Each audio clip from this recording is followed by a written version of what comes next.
Okay, so I'm going to show you how to make a slide that you can use to view your cheek cells. Okay, so first thing you need to do is to swab the inside of your mouth with a cotton wool bud, and you swab the inside of your cheek. I'm not actually going to do this bit today, but you swab the inside of your cheek and you need to press quite hard so that you've picked up lots of cells. When you've done that, you need to roll the swab across the slide, just like that.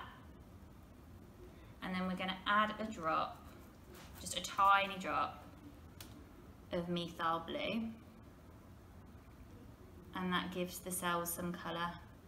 If you don't do that bit, you wouldn't see very much on the slide when you look at it. Now, did you see that I was being really careful there to hold the slide by its edges so that I didn't see any fingerprints?